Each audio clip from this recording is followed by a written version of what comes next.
All right. Hello, Idiots on Parade, the Too Ugly for TV podcast. Bonus podcast, vodcast. We broadcast the audio, but it's basically video. Hello, Barrett Antar Goodwin, kind of. Hey. Off the screen. Hold on. Yeah.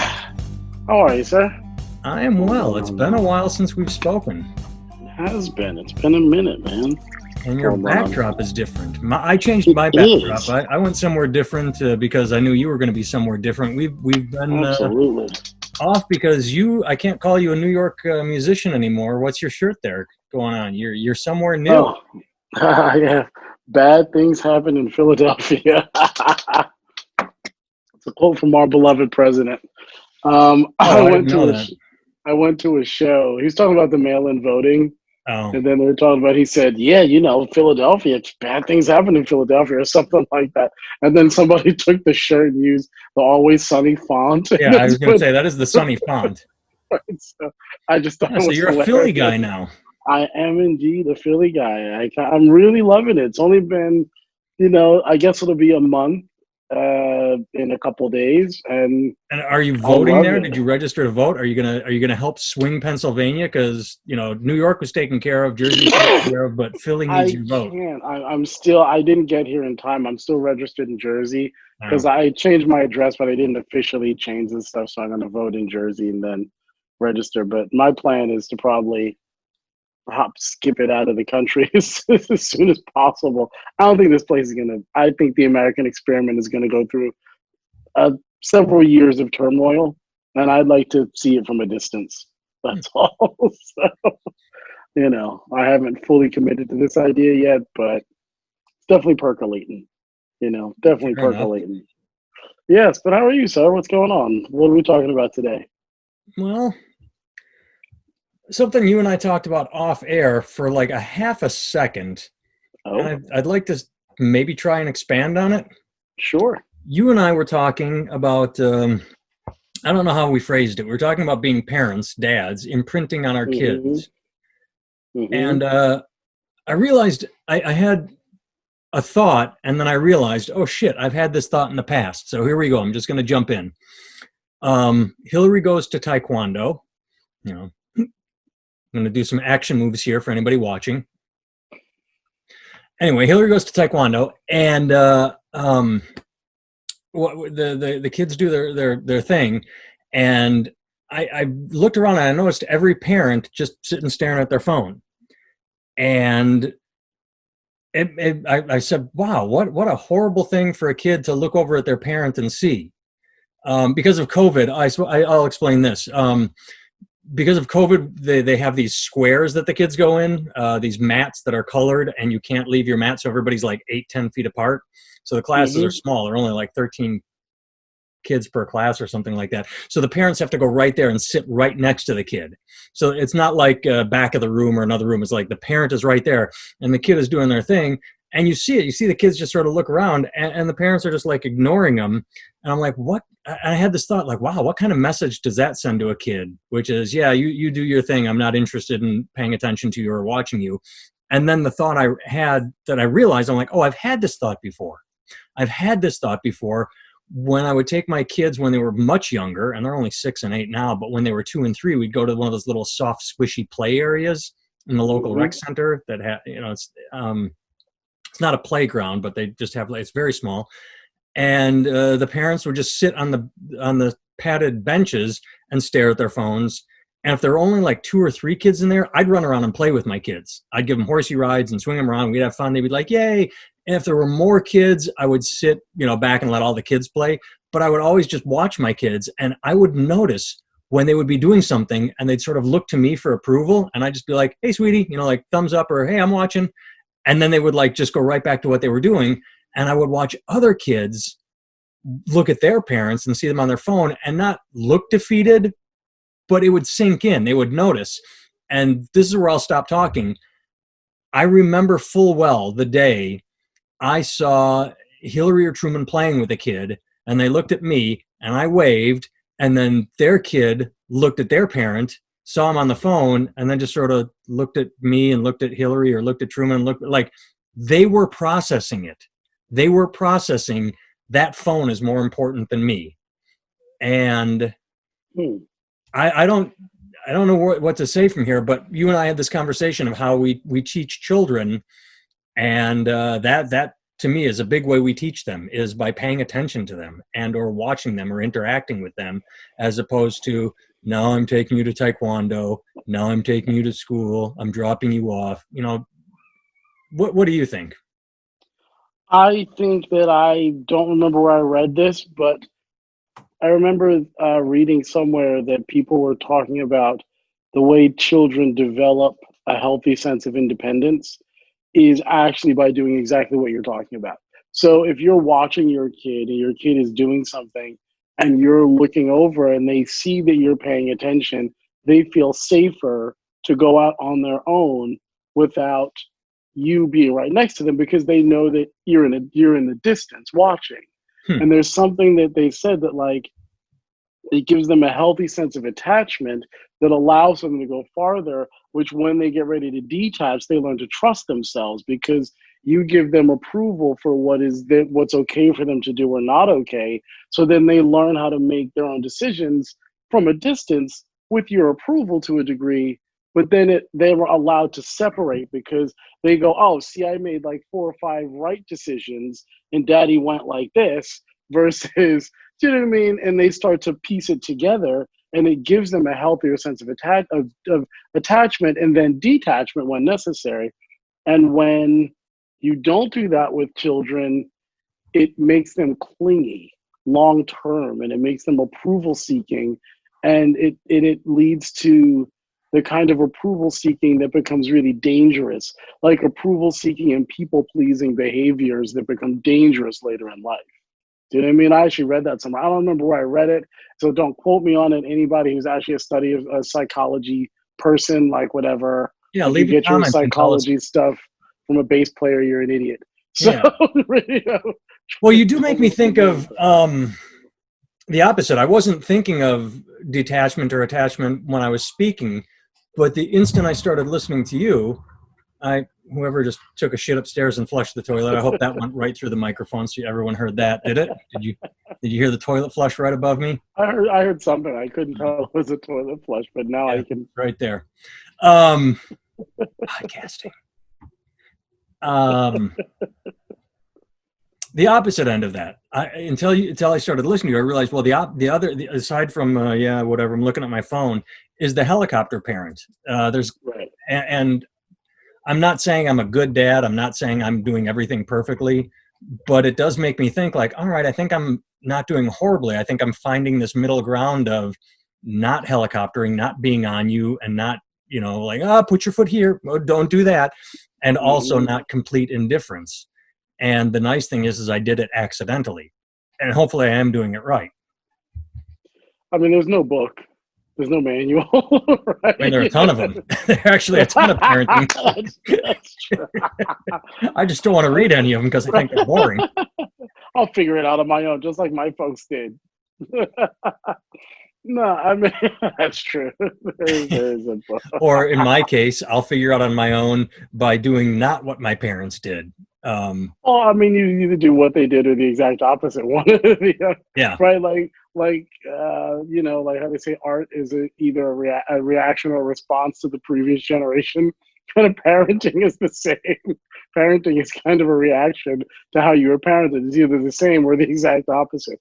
Like in a weird way, like children of alcoholics are often alcoholics or like stone cold sober their whole lives. You know what I mean? Like, again, don't take your philosophical or psychological advice from a bass player, but that's what I've heard. Well, not to go off subject, but we never have subjects. We can go full circle, but you just made me think of something. You said art is what did you say about art? Art is It's either like a response. a response or a reaction. I mean, they're kind of the same thing. Yeah, it is. I read an article. We are approaching the 30th anniversary of Nevermind by Nirvana, and I think it was that seems crazy. 91, maybe. Wow! Oh my god! Dude, yeah, that seems so crazy. Well, that just means that baby on the cover is a 30-year-old. That's fucked up. And we've all seen his weenie. That's true. Hopefully it's grown. Mine didn't. It's very sad. But the producer, Butch Vig, was asked if it would have the same cultural impact today as it did then. And he said he didn't think so. He said it would still be a great album. People would still love it. But it came out at the perfect time because there was a cultural shift taking place. Heavy metal ruled the 80s, and we were about to break into really heavy rap. I mean, there was the Will Smith Run DMC rap, which I'm not insulting, but it wasn't as powerful as Public Enemy, which came out at the late 80s and early 90s. And Nirvana and grunge was there to be that next wave, to kick the doors down and say, okay, we're enough of the poofy hair, heavy metal, and New Kids on the Block and all that crap. And there's nothing out there right now that is dominant that Nirvana could kick down the doors of. It would still be a great album, but it wouldn't be a genre changer. Does that make sense? Yeah, I mean, I think if we look at something like the 80s, Reagan, everybody getting home loans and credit cards, and you know what I mean, like not to say that that was it, but like life was good. People were happy. Like there was a middle class, right? And the music, like, you know, it was heavy metal, but then it got into hairband stuff, and it got into like stuff that was really not about the music as much as it was about the presentation of the music. I'm not saying the people involved weren't into the music, but the marketing of it had less to do with music and more to do about marketing. And everybody was happy. But I think that like the people who liked that music in the 80s were people who were born in the 70s generally. And I think that the people who were born in the 80s who were raised in the 90s, so to speak, if that makes sense, right? I feel like it was a response to that because they weren't super happy kids. They were depressed, and that was, you know, they needed somebody that spoke to their issues, right? Like a band like Run DMC talked about like people from like Queens their and Adidas. that kind of. They talked about their Adidas. Well, yeah, I mean, and if you were a kid from Hollis, Queens, which wasn't a super rough neighborhood, you related to what they were talking about. Do you know what I mean? And then Public Enemy and all that other stuff. But then you had like the West Coast thing where the people were like, hey, our life isn't like happy-go-lucky. Like, what the hell are y'all talking about? We have it this way. You have like the Tupac and Biggie and NWA and Ice Cube. And, you know what I mean? You had like a whole bunch of stuff that was a response to this kind of not happy rap, but not violent rap. You know what I mean? There was definitely some battles and people talking about crime and stuff. But I think that West Coast Compton crime was very, very different than crime in Hollis, Queens. I don't know that it was drastically different than stuff in Brooklyn, like deep in Brooklyn, like where Biggie was from. But that was like a new thing, you know what I mean? Like, no, it wasn't talked about. And I feel like Nirvana was like that. Like one of my friends, a manager in a band I used to work in, said, "You want to make a lot of money? Make young black boys want to smash stuff, or make young white boys want to smash stuff, and you'll make a lot of money." And he's kind of half joking, but in he's the kind of 90s, half right. He would have been right because it really spoke to the anger that people were feeling that wasn't being addressed by the earlier music in the same way. I mean, I'm not a historian, but you know. You know what you make me think of, and I've only seen it once, but the movie Pleasantville. Have you seen it? Do you remember it? Is that the one is it like in color and in black and white? Well, yeah, it's the tearing down of the 1950s, where everybody says, you know, the 1950s were perfect, and they go through and strip that facade away, and that's, I mean, you when you have something like the 80s that is a veneer, but there's a dark underbelly, that's going to continually push until it breaks through, which it did in the early 90s and toward the late of the 80s with Public Enemy, with even Slayer and Metallica. And they were not political bands, but they were saying, hey, there's frustration, there's anger. You're putting on this this presentation that America's great and there's nothing wrong. And we resist that. We're here to tell you that we're angry. And even if it is just teen angst of, hey, we don't feel it. And that movement exploded in the early 90s. And then, okay, let's even go further. The late 90s. So the early 90s were Nirvana, Pearl Jam, and a pushback against hair metal. And then what happened in the late 90s? You had a pushback against that, where Backstreet Boys, Britney Spears, and teen bubblegum shit came out, because it was, okay, we've been angry long enough, and the economy was doing great. So it sort of came full circle again. I never looked at it that way. I never thought about it, but it is interesting. And I could be talking out my ass, but that's the way I remember it, is happy with anger, then happy. I mean, I wonder if you could do an analysis of what the economy is doing, and theoretically how the middle class, largely, how the middle class, lower, upper, lower, like that spectrum, if you could see how they're doing, and then how that reflected on the music. I wonder if there's a correlation there. I would imagine there is a correlation there, but it's just a hypothesis, you know what I mean? But I wonder, because right now there seems to be a combination of both. Like, it seems like there's everything now, right? There's all kinds of happy pop music. There's happy pop, happy country. There's popish rap, right? There's angry stuff. There's angry everything, happy everything, right? There's just everything. That's what I said a little while ago. I'm old and out of touch. You're old and out of touch. But I can't think of a dominant music right now that would have been dominant, like metal, grunge, bubblegum, the kiddie bands, the Britney Spears. I can't think of one artist. Taylor Swift is an icon, but she doesn't. There's Taylor Swift. Okay, like Britney created, Christina created a half dozen. I can't name them off the top of my head, but you remember when there were a series of single white singers, little girls. I just named the movie on accident, but you know what I mean. Not single white female, the movie, but Taylor has not spawned a whole movement the way Nirvana did, the way Britney did, the way Backstreet Boys and NSYNC were competing. Taylor is alone. So I can't think of anything. I would say that if you did a YouTube search for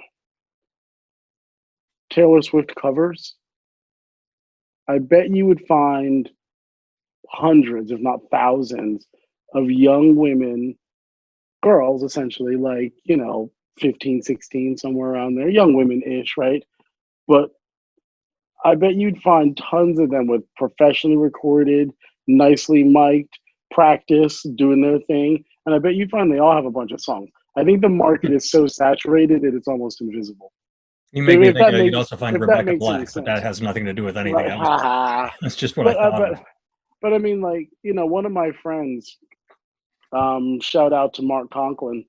He's a cool cat. He manages a handful of artists, and he manages a few people who are like that. Like, not Taylor Swift-ish, but like young women who are making commercially viable music. You know what I mean?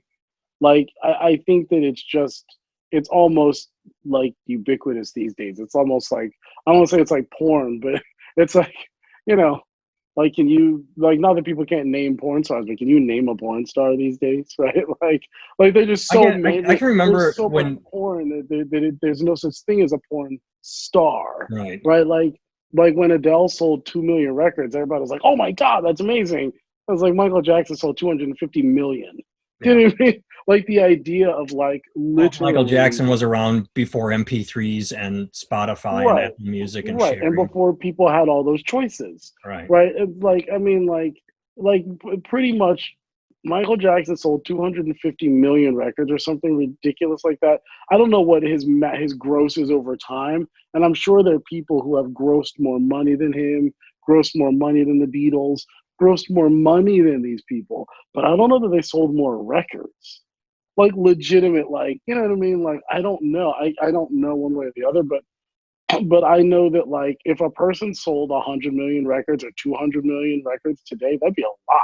That'd be a sick amount, I would imagine. I mean, okay, go back to the late 90s when NSYNC or Backstreet Boys would have a #1 album because it sold 1 million albums in 1 week.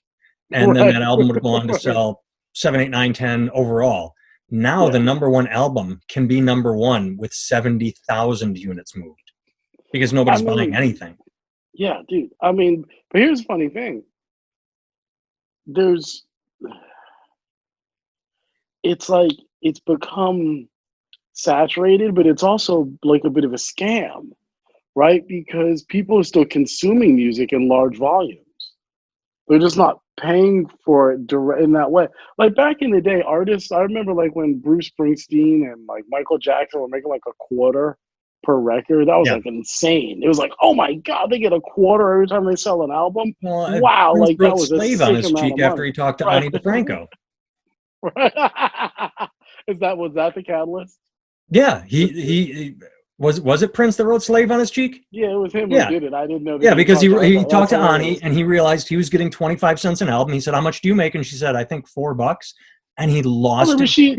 But she owns her own. This is her record label. Yes, she founded and owns her own. But right. I mean, but if you don't know that, if you just think, "Oh, I'm signed with Warner Brothers and they signed me to a multi-million-dollar contract," and you don't read that contract, and you don't realize here's $1 million up front, and then we take that out of your album sales and your touring. You just think you're a millionaire. I mean, here's the thing. I think he knew full well what it was. Yeah. And I think he read it and had lawyers read it over. I think Ani DeFranco, I don't know her exact story, and I'm a huge Ani fan, but I think that she comes from money, is my understanding. I don't know that that's true. It's almost I read her irrelevant. book. She didn't come from poverty, but she didn't come from. I think, if I remember her book correctly, it was just she came from a normal middle class family. Sort of. I mean, ultimately, it's irrelevant. What she did though was she built something from the ground up. I mean, I remember we were kids, but I remember like when I first got turned on to her, hanging out with like a handful of feminists, they were like, "Oh yeah, it's just her and her car and a guitar." Yeah. And she toured all over, driving everywhere, sleeping on couches, sleeping in her car. Right, like she wasn't. She had a one-man operation. Her friend, her boyfriend at the time, stayed in Buffalo and ran her industry, and it was just. I think he even said it was that he could answer the phone on his own until she did Letterman or did a show or something like that, and then suddenly it was like, okay, I think we need to have an unpublished number. But for most of the 90s, you could literally call and go, "Hey, is this Ani's manager? Yeah, where do you want her? I'll book her." Like, it was that small. Yeah, right. And Prince got on at a time when that would have been impossible. For him to take his band, like 5, 6 people, right, and put out a record that made it to the radio and drove all and then tour and open up for people and do all that stuff. I don't know that could be done in the late 70s. Do you know what I mean? I'm not saying it isn't possible, but he came out in the late 70s. He could have done it as a solo artist, but if you have, he could have done it, but talked about going broke constantly because he controlled everything, but he had to pay for everything. So he would he would get all the money from an album and record the next album, and then have to pay the band everything to tour. And if he didn't sell enough, he was broke. Right. I mean, dude, when we booked California, when we went out to California. Katie Henry Band music. Yes, there you go. We booked that ourselves. It took months to get 3 weeks worth of dates, consecutive dates in a reasonable line and make enough money to book the flights, the travel, the cars, the hotels and Airbnbs, the accommodations, like for everybody in the band, the food, the gigs, lining them up, routing them properly. It took a few months of work for the two of us to really put that together. Katie's a real whiz with the organization stuff. Like, she's really good at like putting the stuff out in like some kind of spreadsheet stuff so we can see it all and then we can connect dots. Like she's really good at that kind of stuff. And so, but I mean, that was a lot of work, and that was a trio plus one. Right, it was a trio. We functioned as a trio, and then we picked up a keyboard player and a guitar player flew out and did a handful of gigs with us. So it was a quartet almost every gig. But we picked up people along the way, and it was a lot of work. I can't imagine having to do that in the 70s without an internet. Yeah. Without internet and cell phones, being able to handle shit from the road, right? Like, I can't Good. even imagine. Ronnie didn't have it in the 90s. We had barely No, internet, but in the and 90s, cell phones the size of a brick. right.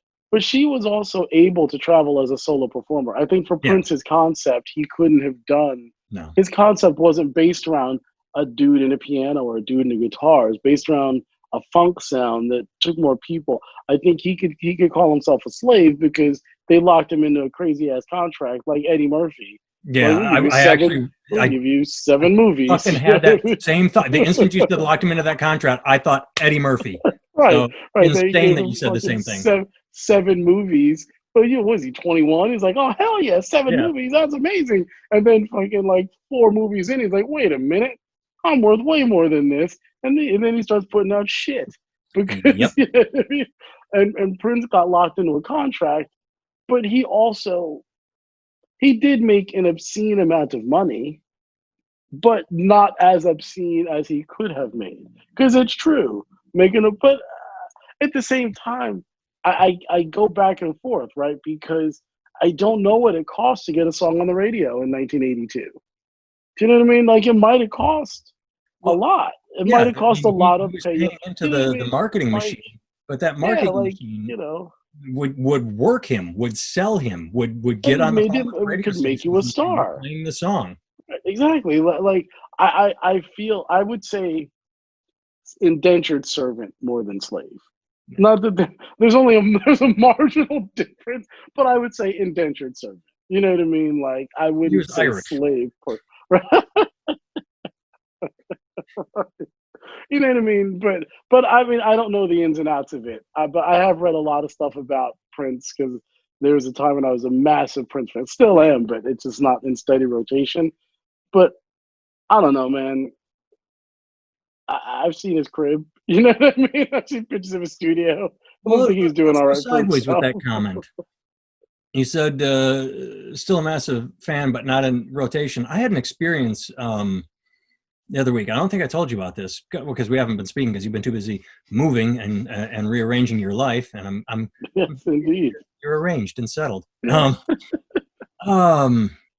about old school artists, I put on Liz Phair's first album, which, dude, I had that thing memorized backwards, forwards. When that came out, it spoke to me, as they say about music. It spoke. Man, you're so lucky. There's a PC world now. I don't know what that means. Means I'm afraid to say what I was about to say. Oh, you're gonna challenge my sexual orientation? I didn't say that.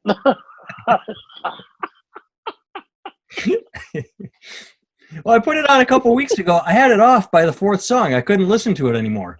I mean, I'd moved on in life, and I was just trying. And when you said with Prince, it's like I try and think of most of the artists that I don't listen to anymore. And you go all the way back to where this started with the 80s and Happy. Oh God, I hate what I'm about to do, and I apologize. I apologize. Get off this really quickly. I don't want to talk politics, but I talk about my stupid friends from high school, and they still listen to the same shit they listened to in high school. They would ask me every so often, like, dude, Metallica's coming. We should go see Metallica. I'm like, I don't want to. Are they going to sign a contract that says they won't play anything after And Justice for All? Because I'll go see that. After Master of Puppets. Then they can play everything up to Master of Puppets. Then they can play one and nothing else. Yeah. Well, Blackened is okay live. It's just you don't want to listen to And Justice for All because it's so tinny and poorly produced. But there are a couple songs on there that are good live. Sure. The bass is gone. The kick drum sounds like a click. The kick drum's like a click. The bass is gone. Yeah. The guitars are like it's not. I mean, Master of Puppets is 100% a masterpiece. Actually, I can't remember what track it was, but Lydia got a new car a while ago, and we have Sirius XM for a while. And so I was flipping through, and I found hair metal on Sirius XM, and they were playing something off And Justice for All, which just shows that it's, again, they know nothing about hair metal. Seriously. Metallica was not. but I had this thought. I'm like, how cool would it be if Bob Rock went back and took the Masters of And Justice for All and gave it the Black Album Dr. Feelgood once over and like made it meaty? That could be a good album. I don't know, man. I listen. I think you're right. I think that it could be remastered, not even remastered, remixed, and remastered, remastered. But I feel like if I listen to Master of Puppets, the bass sound is good on that. The drums sound good, a little bit reverby because it's the '80s. What are you gonna do, right? But like the guitar sound, like the sounds are sounds that would inspire somebody to want to play an instrument. Yeah. Do you know what I mean? Like I listen to Master of Puppets and I think, yeah, if I was a kid and this was the first thing I heard, I could see how I'd want to be a drummer, a bass player, a guitar player, or a singer if I wanted to sing like that. I could see that easily. I listened to Injustice for All, and I could give two shits about it. Yeah, when I was listening to the track on Sirius XM, I didn't listen to the whole track. I listened to, I don't know, maybe a minute, and then I'm like, all right, I've had enough. And it was just not because I had a good nostalgic moment, like, oh, I remember this, but it's just not because it was bad, just because of the production. I would love to hear some of the songs if reworked. But speaking of hair metal and image, I was flipping through the stations and I came across Brittany Fox. What an odd band that was. I never listened to them back in the day, but to have them come on, and I looked at them like, Brittany Fox, they looked like Cinderella and the singer sounded like Tom Waits. I mean, here you have this band with makeup, and not Kiss makeup, but like girl makeup, like Poison, but he sounds like this when he's singing. I'm like, just what an odd juxtaposition to have. I couldn't pick out Brittany Fox songs. Oh, neither could I. I couldn't. I always got Brittany Fox and Cinderfella confused. Don't know what you got till it's gone. I mean, that was the tail end of that. That's when Nirvana came in and kicked everything apart, because those bands were at the tail end where you remember them, but you never listened to them because at that point it just became so saturated. They were just throwing money at anybody. Here, you play rock and roll, put on fishnet stockings and dress like a girl, and we're going to sign you. And I wonder how many of those bands actually liked or wanted that image and how many were forced into it. My understanding is that Skid Row wanted to be a harder band, but they were friends with Bon Jovi, and he could kind of get them in on that kind of commercial rock thing. And then once they were in, they wanted to go heavy. I don't know that that's true. Again, this is all they have some heavy songs. It's just that their hits were 18 to Life and I Remember You, the ones that were really well produced. Wow. And you never smoked a lot of weed, did you? No. Okay, because the fact that you can remember that shit, I'm like, oh my God, you remember that. That's all I remember about my childhood is music, because I ask me any of my classmates' names. Ask me anything about my parents or childhood. I couldn't tell you fucking shit. But music, that I got. Right. Well, but let's go sideways with this for a minute. I listened to some Stevie Wonder the other day, and I was blown away by how I could listen to a song from the 70s that not only have I heard 1,000 times, I've played on stage 1,000 times with dozens, if not hundreds of different people, hundreds of different variations. I know the song backwards and forwards, and yet I can listen to it and go, holy shit, I never heard that. I mean, right? How like, good is Visions? Start to back, the entire album. Yeah, right. Like, the shit is incredible. I listen to a Police song comes on the radio, and I go, wow, for three people, they have a lot of nuance. Yeah. There are a lot of details, right? Like, you can put on headphones and hear stuff that is really only three people, maybe a couple overdubs here or there, but you can hear details that are like still new after having heard it 1,000 times. Do you know what I mean? Like, it's incredible. Anybody. Listen to King of Pain, and I discover half the time I'm listening to that song that when it's over, I'm like, oh shit, all I listen to is the drums. Like, I lost in the song, and I just realized all I'm listening to is the percussion. That's it. And then I have to like listen to the song again if it's not on the radio. If I'm, but now, it's again, we'll make this a day of shout outs. Rest in peace, Bruce Matthews, friend of mine, keyboard player from years ago who died a handful of years ago. he said to me, well, it was back when I was a jazz musician. He said, he said, when you listen to jazz music, you need to listen to the album 7 times. You listen, like if it's a quartet, right? You listen to it once and you listen to the whole thing.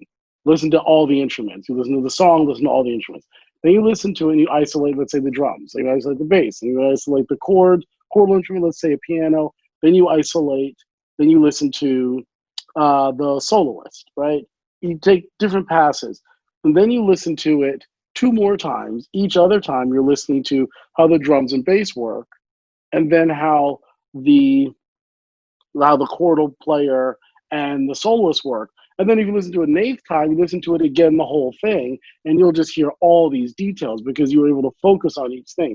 If I listen to Unskinny Bop, let's say, Poison Smash Hit, I don't know that I would need to listen to that 7 times. Now, maybe I'm not giving it a fair chance, and maybe the production value is amazing, and with headphones, like if you listen to Motley Crue stuff through headphones, there's things you only hear in the headphones, right? He'll make some sexual reference, and if you listen, you hear a girl go and giggle in the background, and a zipper go down, right?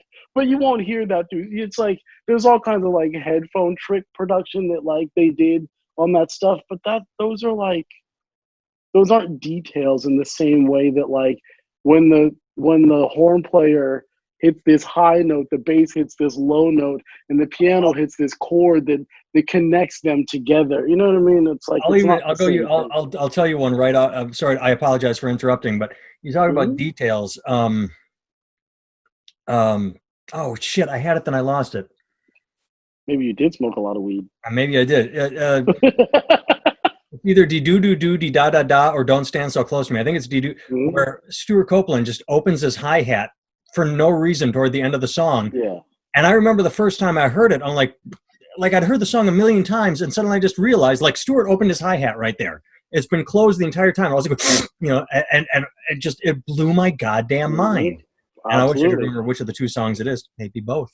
But yeah, it's funny you mentioned Poison and Unskinny Bop because, again, hair metal station, Every Rose Has Its Thorn came on. I'd been listening to the song when it started, and I had never heard the song start to finish. And so I said, all right, let's just leave this on. And to this day, I still have not heard it start to finish. It was like it's just a bad song. It's just bad. I listened to like 2 minutes of it. I think I got close to the guitar solo. I said, I've heard enough. I just can't. I have yet to hear that song start to finish. And it was such a big song. Oh, it's huge. Massive. It's hilarious. Yeah, I feel like I listened to Bridge Over Troubled Water by Aretha's version of it. Mm-hmm. And I'm blown away by some of the like guitar swells and details. Blows me away. I listened to The Weight by the band, the version with the Staple Singers singing with them.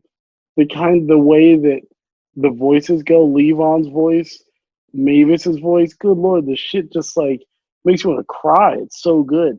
That's the thing, right? Like I feel like the difference between music today and music from yesteryear is that there's something in the rawness that somehow gives it a timeless quality because, and I'm not saying that, I mean, look, who knows? Like there's some great records. There's some great records. Because I would push back against your statement, if only because I think we tend to glorify the past because we only remember what we remember that's good.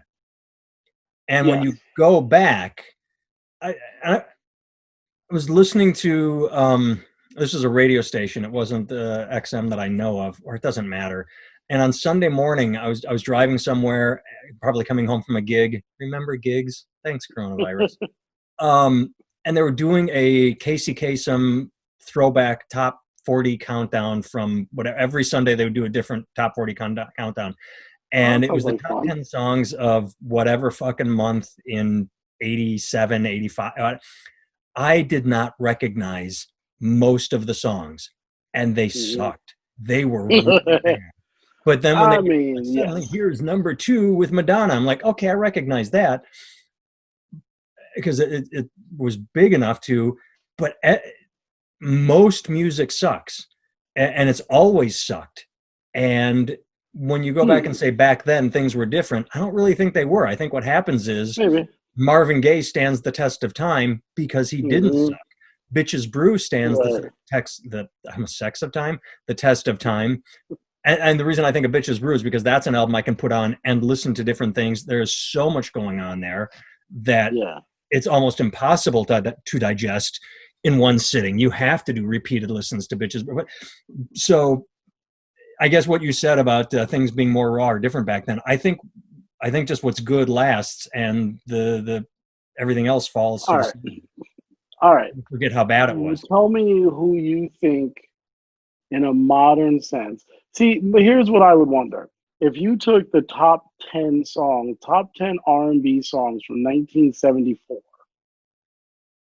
and you took the top 10 R&B songs from 2020 this week in both years, I wonder if the top 10 R&B songs are going to be as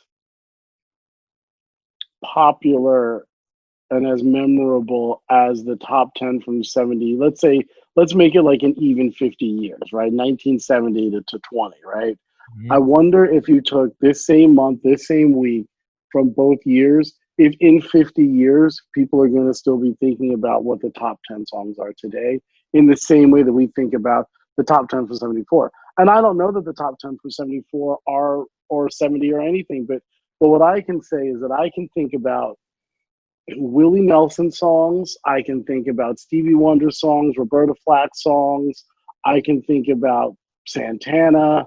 I can think about all kinds of stuff that I can pinpoint as from this time and for this era where these songs were fantastic. And I wonder if the songs that are hits today will stand the test of time in the same way. I don't know. I mean, again, like you say, we're old fucks. You know what I mean? Like as George Carlin says, we're not old farts, we're old fucks. You know what I mean? And if that's the case, you know, maybe we are just so out of touch that we think it's not going to be popular. But in 50 years, they're going to be doing that. Yes, you in the back. I've been looking for a pen to write something down so I wouldn't forget, because I didn't want to interrupt you again. I have two thoughts. Feel free to. I'll do my thoughts. I'll in reverse order. So, because I have a question, and I'll do my first thought second, so that I can ask the question and let you run with it. As far as us being old, college football just started this past week again. It had been shut down because of COVID, but they had a game, and I went down a 30-mile bike ride, and I ended up in downtown Iowa City at one point. And Iowa City, to those that don't know, is a college town. Hawkeye football, very big, and I ended up, by college students going down a whole row of, where they rent houses and fraternity. And I swear to you, I didn't realize it until probably the third one. But then I noticed at least two more. Like I was riding by a house and I went, oh, cool. Yeah. They're all outside. Even though it's cold, they're playing hacky sack and blaring music and drinking beer and tailgating at home. So I go by and I'm like, oh, cool. AC/DC. And then I go by the next house and I'm like, oh, Def Leppard. And it was the third one. I'm like, wait a second, I don't remember what it was, maybe Bon Jovi, but I'm like, I realize like all these 20-year-old kids are listening to the 80s rock. It was fraternities. It was guys. I'm like, well, that's interesting. None of them were listening to anything from today. And then once I noticed that and came across two more, so there is something to be said. Maybe it's retro or now it's classic rock because we are old. So that's one thought as far as enduring songs go. But then here's my question. This is the second thought I had. When it comes to comparing R&B from then to R&B to today, what the fuck is R&B today? Because when you and I were growing up, that's valid. Rhythm and blues. It was rhythm and blues. It was Ray Charles. It was Marvin Gaye. And at then some point during our life, I think it was the 80s, Janet Jackson came out with something. And in 1984, Rhythm Nation, decent album, listenable, fun. But they said it was R&B, and I'm like, that's not R&B. And at some point, R&B just became black, and it has nothing to do with rhythm or blues. And when did that change, and what happened, and how is R&B with neither rhythm nor blues these days? I am genuinely confused as a honky American. I mean, again, don't take your historical Historical knowledge from a bass player, No, even if this it's one about you can. music. You are both black and a musician. So if anybody can Yeah, answer a but question about music and yeah, R&B, right. it should be you. Right, go down to your base. Go down to your basement to get your token. Get your bass token. Yeah, Right. I don't play the bass. Token. How many times do I have to tell you? Go down to your basement to get your bass. Right. they show All up right. later and Here's go, God damn it. right. Isn't that what he said? I think he says, God Yeah, damn it, when he he does. And then finds the bass. when he plays, he goes, man, I can't play this thing. Then Yeah. Carmen Lizzie goes, I hate you. Fucking hilarious. Here's what I think. And again, this is a thought. It's a hypothesis, not a fact. I think that the reason why, if you trace the lineage of rock, like rock from the 70s, I give it the same thing, right? Like what rock in the 70s was great. There's a lot of phenomenal stuff. And rock today is not the same thing as it was 50 years ago. I think that if I follow the thread of, let's say, Led Zeppelin, Jimi Hendrix, whatever stuff was popular then, Eric Clapton, Yardbirds, all that stuff, like any kind of blues based rock music, I could trace that up into ZZ Top, into AC/DC, into the punk stuff, into the rock, into grunge, right? Like I could see how that stuff is still deeply connected to what Nirvana was doing. Right? I could follow that thread relatively easily because they're all using instruments and they all have the same kind of influences and they all, you know what I mean? Like it's not three-chord rock, but they're all basing it on the same kind of system. Whereas the R&B thing, when the music started being created by machines, by people with machines, because it was cost effective, arguably, It's right? funny that I mentioned Rhythm Nation because there's an album that has 0 musicians playing on it.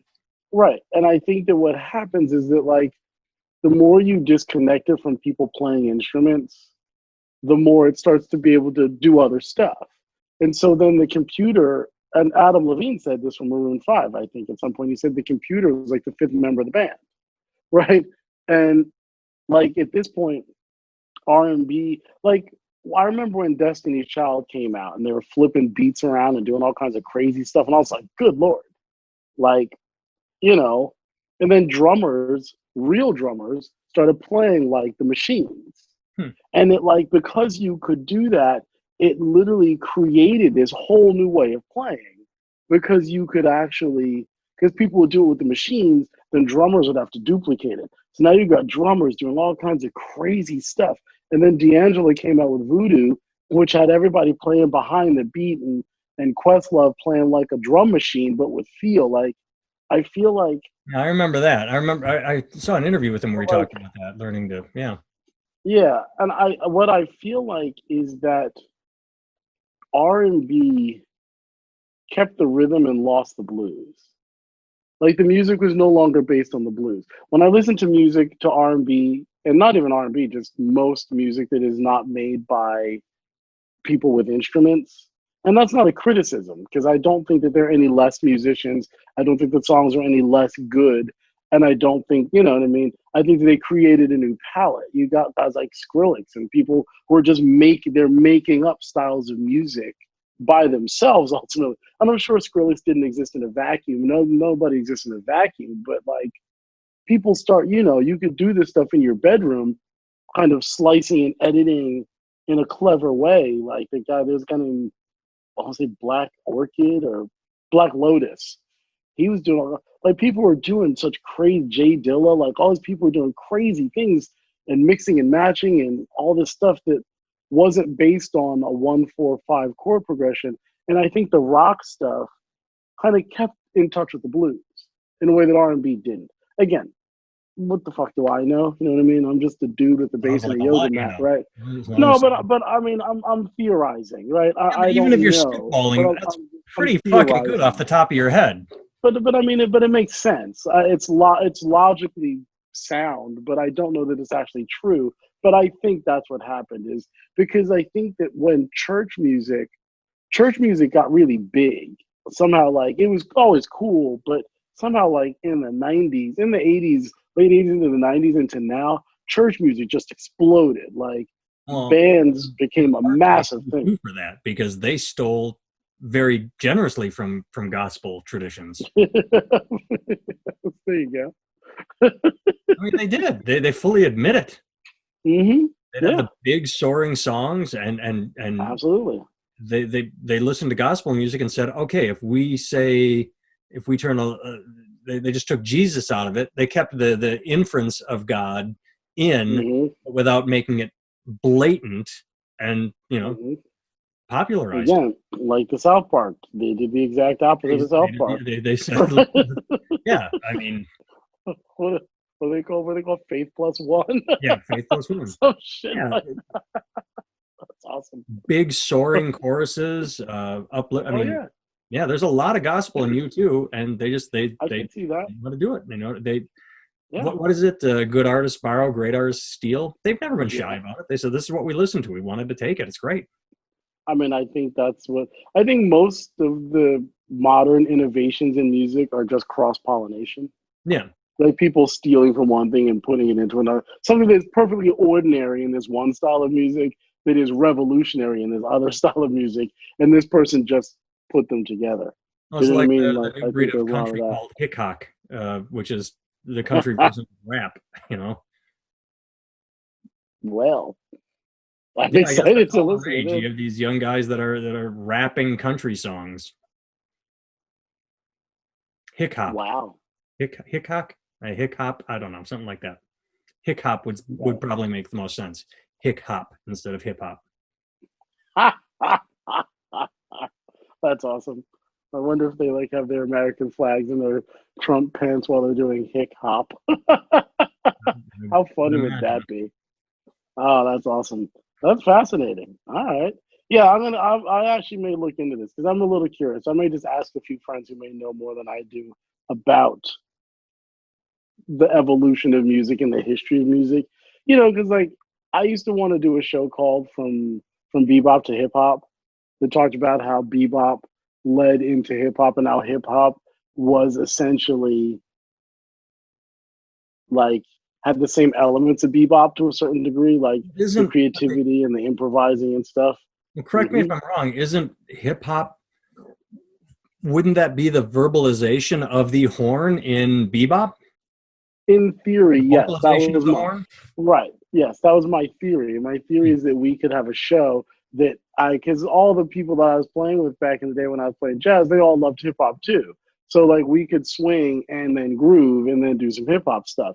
And then one of my friends said, "Well, yeah, but like if you do that, then really hip hop comes from, and then you have to get from the reggae influence here." And he's like, "Oh," and I was like, "Oh, wow, there's just so much about that that I don't know." Hmm. Right? Like on the cert, and I don't know that he's right either. But what I I was do just know gonna is that say I don't sometimes know not that he's knowing is right. best. If you go in ignorant and just do music is supposed to be passionate. So if you just like I want to Yes, do this and you just try it, sometimes that works better than overthinking it. absolutely. And I think from a creative standpoint, you can do whatever the hell you want, That's right? what you do. But if I was actually going to build a show that was supposed to be like a historical evolution of jazz into hip hop over the course of, let's say, 12 songs. We start off swinging and then we move up and we go, it wouldn't be seamlessly, but it would be a subtle shift. Like every 10 years, we'll play this bebop song or this bebop song, then this kind of song, then this kind of jazz funk song, then this kind of funk jazz song, right? Then this kind of funk jazz song with lyrics, then hip hop, and then into where this was like the early 2000s. I wanted to do this, so it would be something like or mid 2000, mid like 2005 or 6, something like that, right? And then seamlessly connect like 2005 or 6 to 1966 through music over the course of 12 songs or something like that. I That bet was it the could be idea. done. Yeah. And I think it could absolutely be done. I don't know that it would be historically accurate. It could be a really good show. I just don't know if the show would actually be historically accurate. I think it'd be fun. I think By it'd the be good. victors. If you're on stage doing it, it's accurate because you're saying it There is. you go. Right, there you go. That's all that matters. If I say it's true, it's true. That sounds about right. That's the way we do it today. It makes me a millennial. That's funny. All right. Well, you got anything to plug, my friend? Well, yes. Katie Henry Band live at Bernie's Hillside Tavern this Friday, October 30th, providing it doesn't rain. Because we're still outside. We're outside, and it's probably going to be cold. But we'll definitely warm it up. The last gig we did was cold. By the time we got to the end, and we were only playing, we opened up for this guy, Peter Karp. And we only played 45 minutes. By the end of that 45 minutes, man, my fingers were. They don't have those heat lamps on the stage? Radiating down? Not at this place. They didn't have them. Oh. They might have them at Bernie's, but if it rains, I don't know what we're supposed to do. I'm really curious about how this is supposed to work into the winter. If, we just had a gig canceled that was really great. We had 2 nights booked in a row at this place, the Lidded Shirt Factory in Pennsylvania. It's a great club. It's a brand new place, beautiful place. And we're not able to do it because they can do 25% capacity. Yeah. And the restaurant is opening up, but it's not fully ready to be open yet because of COVID, right? Like this gig has been rescheduled twice already, maybe 3 times. We were supposed to do it back in like April or May or something. And it's like literally. So it's been like, I'm a little concerned about what the winter is going to bring if we can't go inside. Oh, you know what I mean? Like if we can't go, even at 50%, like shit. I mean, you playing jazz music, shit, 50% packed club is full to you. Yeah. You know what I mean? Like, that's like, jazz musicians have been playing 20%. Hey, the club is at 25% capacity. It's our biggest audience yet. Right, exactly. Jazz musicians have been playing at 20% capacity before it was cool. All right. We'll say the gig one more time. When I go through and listen, I'll find it and I'll put a scroll up. But one more. What's if it happens this Friday? Bernie's Hillside Tavern, 6 to 9. So I think we'll probably just do 2 sets. All right. Katie Henry Band, October 30th. We're probably going to dress up as something because it's day before Halloween. Yeah. So I'll probably come in blackface or something offensive. Well, why wouldn't you? You should put blackface on your face and just do it. I wonder what would happen if I did blackface. I mean, I would be offended if I did it. It'd be a bit like, did you see Bamboozled? Be a bit like that. That's one of Spike Lee's. It's a great commentary on it. It's a bunch of it's 2 black actors who get a job. And they do it in blackface, like an old school minstrel show. Right. And I guess there's a point in it where like the whole audience, everybody's yelling, "Yay, I'm a nigger," or some shit like that. It's like ridiculous, but it becomes something. It like becomes like a legit like minstrel show. And I guess it takes off. And it's just like the battle that he goes through psychologically, kind of like being successful at this thing that is kind of demeaning, but it's an interesting thing. Anyway, isn't that what black people in blackface? Before we go on another tangent, isn't that what Chappelle went through? Yeah, basically same idea. His contract because he's like, look, I'm trying to do comedy here, but now it's becoming like people aren't getting the satirical edge to it. They're just taking it at face value, and he wasn't sure how he felt about that. Right, he's right. They're laughing at the wrong stuff. They're right. not laughing at the satirical nature of it. They're laughing at this other thing that is actually not the funny part. Right. You know what I mean? So yeah, I could see that. Yeah, fascinating. All right. Well, if you're around New Jersey, anyone watching, listening, yes, Bernie's Hillside Tavern this Friday. What are you up to? Are you doing anything? Nothing going on. Week. Let's get back on our regular schedule now that you are. I like this idea. Yeah, I like it. I got a new place and new digs, and yeah, it's fun. I'm digging it. Good. And I got a cool Philadelphia shirt. So. Yeah, man. Yeah, man. Good to see you. Bye. See ya.